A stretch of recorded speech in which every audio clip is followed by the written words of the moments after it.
கற்ற கம்பில இருந்து அடிக்கிற ஆணி வரைக்கும் எல்லாம் குவாலிட்டியா இருக்கணும்ல. பிரகாஷ் போன்றவர்களுக்காகவே ஜிபிஆரின் டிஎம்டி கம்பிகள். டெல்லியில் பிரதமர் நரேந்திர மோடியுடன் அமித்ஷா, நட்டா முக்கிய ஆலோசனை. நாளை பதவியேற்பு விழா நடைபெற உள்ள நிலையில் இலாக்கா ஒதுக்கீட்டை இன்றே இறுதி செய்வது தொடர்பாக விவாதிக்கப்பட்டதாக தகவல். சந்திரபாபு நாயுடுவின் தெலுங்கு தேசம் கட்சியைச் சேர்ந்த 4 பேருக்கு மத்திய அமைச்சர் பதவி கிடைக்க வாய்ப்புள்ளதாக என்டிஏ வட்டாரங்கள் தகவல். பவன் கல்யாணின் ஜனசேனா கட்சிக்கும் அமைச்சரவையில் ஒரு இடம் வழங்குவது பற்றி பரிசீலிக்கப்படுவதாக தகவல். நிதிஷ்குமாரின் ஐக்கிய ஜனதா தளத்தை சேர்ந்த 2 எம்பிக்களுக்கு கேபினெட் அமைச்சர் பதவி கிடைக்க வாய்ப்புள்ளதாக என்டிஏ வட்டாரங்கள் தகவல். பாரத் ரத்னா விருது பெற்ற கர்பூரி தாக்கூரின் மகன் ராம்நாத் தாக்கூர் மற்றும் லாலன் சிங்கின் பெயர்கள் பரிசீலிக்கப்பட்டு வருவதாக தகவல். பல்வேறு இடங்களில் மீண்டும் வென்றிருந்தாலும் சில மாநிலங்களில் எதிர்பார்த்த முடிவுகள் கிடைக்கவில்லை என காரிய கமிட்டி கூட்டத்தில் கார்கே பேச்சு. ஏற்கனவே வெற்றி பெற்ற மற்றும் ஆட்சி அமைத்த மாநிலங்களில் ஏற்பட்ட பின்னடைவு மீண்டும் நடைபெறக்கூடாது என்றும் கண்டிப்பு. நிதிஷ்குமாருக்கு பிரதமர் பதவி தருவதாக ஆசை காட்டி இந்தியா கூட்டணியினர் அழைத்ததாக ஐக்கிய ஜனதா தளத்தின் கேசி தியாகி பரபரப்பு தகவல். உண்மையான தகவல் அல்ல என காங்கிரஸ் கட்சியின் கேசி வேணுகோபால் மறுப்பு. அதிமுகவின் வாக்கு சதவீதம் குறையவில்லை என்றும் பாஜக பிரிந்து சென்றதால் 1% அதிகரித்துள்ளதாகவும் எடப்பாடி பழனிசாமி பேட்டி. பாஜகவுக்கு ஆதரவாக அதிமுக நிர்வாகிகள் செயல்பட்டதாகவும் அதிமுக குறைவான வாக்குகளை பெற்றதாகவும் பரப்பப்பட்ட அவதூறு பிரச்சாரத்திற்கு முற்றுப்புள்ளி. 2019 நாடாளுமன்ற தேர்தலில் அனைத்து இந்திய அண்ணா திராவிட முன்னேற்ற கழகம் பெற்ற வாக்குகளை விட 2024 நாடாளுமன்ற தேர்தலில் அனைத்து இந்திய அண்ணா திராவிட முன்னேற்ற கழகம் பெற்ற வாக்குகள் அதிகம் என்பதை தெளிவுபடுத்துகிறது. எஸ்பி வேலுமணிக்கும் தமக்கும் பிரச்சினை இருப்பதாக கூறி அதிமுகவில் குழப்பத்தை ஏற்படுத்த அண்ணாமலை முயற்சி என எடப்பாடி பழனிசாமி குற்றச்சாட்டு. அதிமுகவில் எந்த குழப்பமும் இல்லை, பிளவும் இல்லை என்றும் விளக்கம். யார் வேணாலும் சொல்லுவாரு, அவருக்கு எங்களுக்கு என்ன சம்பந்தம்? வேண்டுமென்று திட்டமிட்டு குழப்பது. இதான் அவர் விலகி போயிட்டாரு, அவருடைய ஆதங்கத்தில் வெளிப்படுத்திட்டு இருக்காரு. அவர் என்னென்னமோ கனவு கண்டு இருப்பார், கனவு பலிக்கல, நனவாகல. அந்த வருத்தத்தில், அந்த வெறுப்புல இப்படிப்பட்ட வார்த்தையெல்லாம்.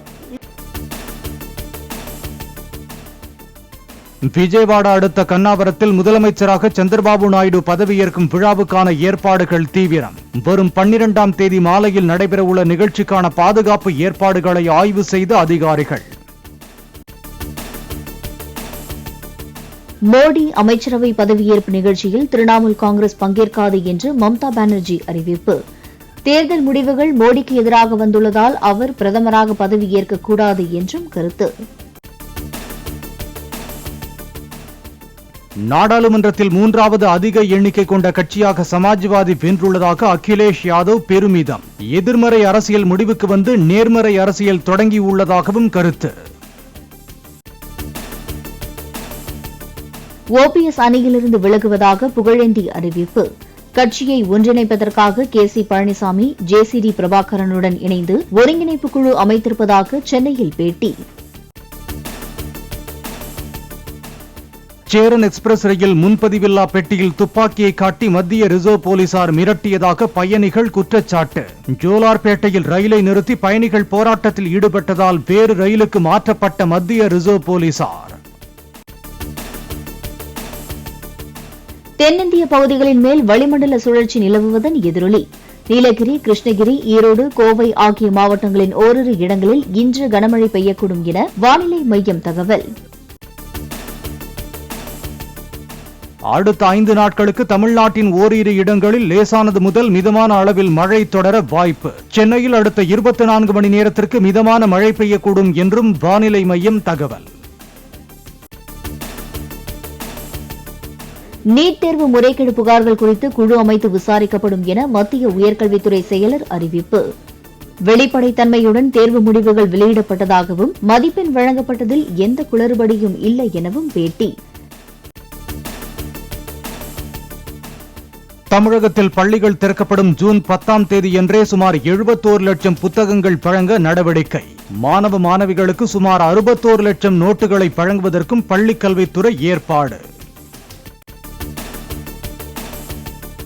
சென்னையில் ஆபரண தங்கத்தின் விலை சவரனுக்கு 1520 ரூபாய் குறைந்து 53,200 ரூபாய்க்கு விற்பனை.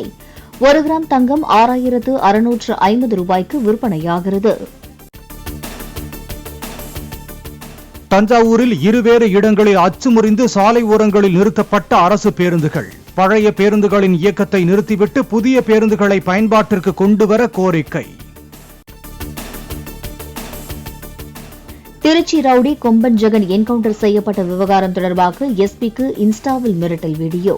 போலீசார் விசாரணையை தொடர்ந்து இன்ஸ்டாகிராம் குரூப்பில் உள்ள சிலர் தலைமறைவாகியுள்ளதாக தகவல்.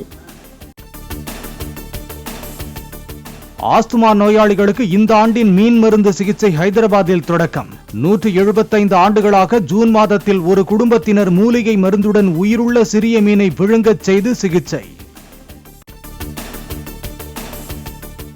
ராமோஜி ராவ் உடலுக்கு மத்திய அமைச்சர் நிர்மலா சீதாராமன் மரியாதை. நடிகர்களும் சகோதரர்களுமான சிரஞ்சீவி, பவன் கல்யாண் உள்ளிட்டோரும் மரியாதை செலுத்தினர்.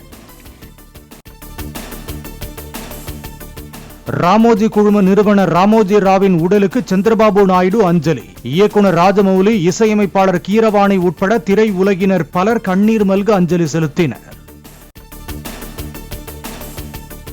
நார்வே செஸ் சாம்பியன்ஷிப் போட்டியில் இந்திய வீரர் பிரக்யானந்தாவுக்கு 3வது இடம்.